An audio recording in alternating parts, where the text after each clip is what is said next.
Insurance కంపెనీలు వచ్చేటప్పటికి బిల్లులు కట్టించుకో బిల్లులు అంటాయి రకరకాల ఇబ్బంది పెడతాయి. అక్కడ హాస్పిటళ్లలో డైరెక్ట్‌గా ఎళ్తే ఈజీగా అందుతున్న సేవల్ని మొత్తం చెడగొట్టుకుంటున్నారు. ఇది రాబోయేటటువంటి రోజుల్లో ప్రభుత్వానికి మంచిదో కాదో ఆలోచించుకోవాలి. లేకపోతే వీఎస్ఆర్ వెనక హెరిటేజ్ అంటూ టీడీపీ మౌనంతో అందరిలోనూ మరింతగా అనుమానం. అజిత్ పవార్ విమాన ప్రమాదంలో మృతి వెనక రోహిత్ పవార్ ఆరోపణలు. 35 కోట్ల విలువయ్యే విమానానికి 265 కోట్ల ఇన్సూరెన్స్ ఎందుకు చేశారు?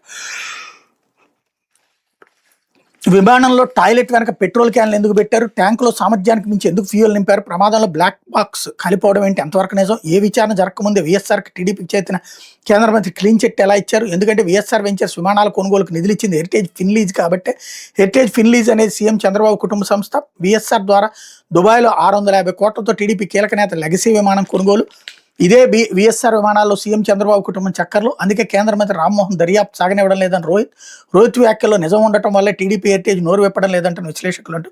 మహారాష్ట్ర ముఖ్యమంత్రి అజిత్ పవార్ విమాన ప్రమాదంపై ఎన్సీపీ ఎమ్మెల్యే రోహిత్ పవార్ తెలుగుదేశం పార్టీపై అనేక అనుమానాలు లేవనెత్తి 36 గంటలు దాటినా ఆ పార్టీ నోరు మెదపడం లేదు. వీఎస్ఆర్ విమానయాన సంస్థ విమానాల కొనుగోలుకు హెరిటేజ్ సంస్థ 100 కోట్ల రూపాయల నిధులు సమకూర్చిందంటూ సాక్ష్యాధారాలతో చూపించిన స్టాక్ మార్కెట్లో నమోదైన కంపెనీ అయి ఉండి కూడా ఇంతవరకు స్పందన లేదు. అజిత్ పవార్ మరణం వెనక పెద్ద కుట్ర ఉందంటూ రోహిత్ పవార్ చేసిన ఆరోపణలపై జాతీయ స్థాయిలో పెద్ద ఎత్తున చర్చ జరుగుతున్న టీడీపీ నేతలు కానీ హెరిటేజ్ సంస్థ కానీ స్పందించకపోవడంతో అనుమానాలు మరింత బలపడుతున్నాయని రాజకీయ విశ్లేషకులు భావిస్తున్నారన్నటువంటి వార్తని హైలైట్ చేశారు.